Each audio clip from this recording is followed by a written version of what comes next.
countries, sport is like the national pastime. That's But in true. the Philippines, some might say that pageantry is the pastime. That's true. You know what? In the Philippines, we have pageants all over the places. Yes, we have pageants in the barangay, in school, national, local. That's why we really love Miss Universe. It's like it's giving pride and putting the Philippines back on the pedestal. That's why there's an added pressure as a candidate coming from a pageant-loving country. But it's a good pressure. I always look up to our former Miss Universe Philippines. They really did well in the competition. And now this is my time to show who I am, to offer what Rabiya can show to the rest of the universe. So I'm very happy, and at the same time, I'm excited to make all my kababayans proud, and hopefully I do. Why do you think it is that the Philippines love pageants? They have appreciation for beauty.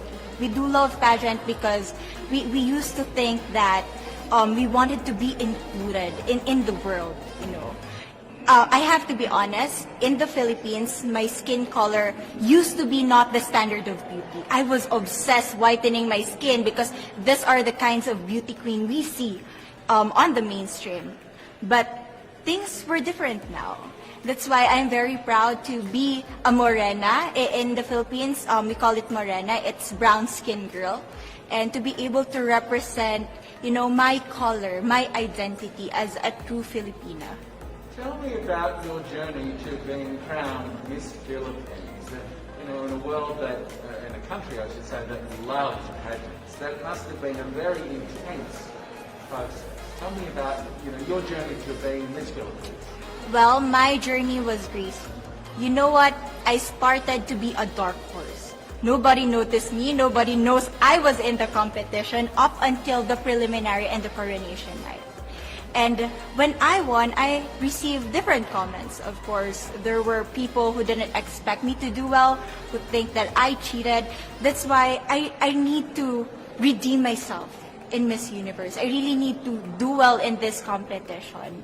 And the thing is, I love pressure. I love criticism. I get better every day with that. You tell me I cannot do that, I turn to you and I'm going to say that, no, I can do it for myself. Good for you.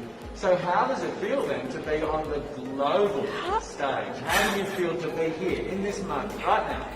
It's crazy, but I'm overwhelmed with the support, not just from the Filipino community, but also from Thailand, Latin countries who do appreciate me as a candidate, as a person.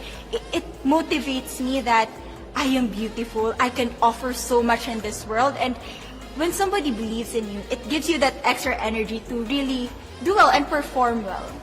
Do you have a sense with the girls, all of the girls competing, you're competing, but is there a sense of camaraderie with all of the girls? Is there a real spirit to, sort of motivate each other to do better? You know what? I have a different idea about Miss Universe. I thought it's going to be very competitive, in a healthy way, well, of course. But now I can see every girl helping each other, from fixing those hairs, from trying to zip up those outfits. It speaks of the closeness and the kind of camaraderie that we want to have. The goal of Miss Universe is not just to crown one girl, but also to build a genuine and long-lasting friendships among us. Would you say within the Miss Universe world, the contestants, is there a sisterhood? Are you sisters? There is sisterhood. I can say I was able to talk to different representatives from different backgrounds, different cultures. And despite our differences, there's so much to be highlighted in what binds us together. And that is because we want to empower women. We want to have our advocacies. We want to speak for the things that we love. And that's a celebration of women and the beauty that we have. So coming out of this week, obviously you would love to be crowned Miss Universe. Of course. And that would be wonderful, of course, for any of you. But what else will you take out of this week? What do you think you'll feel at the end of this week, regardless of the result? How will you be a different person? It's the growth and the development that I was able to have during preparing for this dream. I will be honest, there was a moment that I lost my identity. because I was put under pressure. I was in that position in which I feel like I'm not good enough. I'm not a good representative of my country, but I was able to bounce back stronger.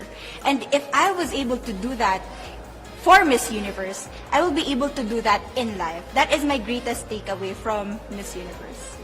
Okay, so the Philippines have a huge amount of fans. Yes.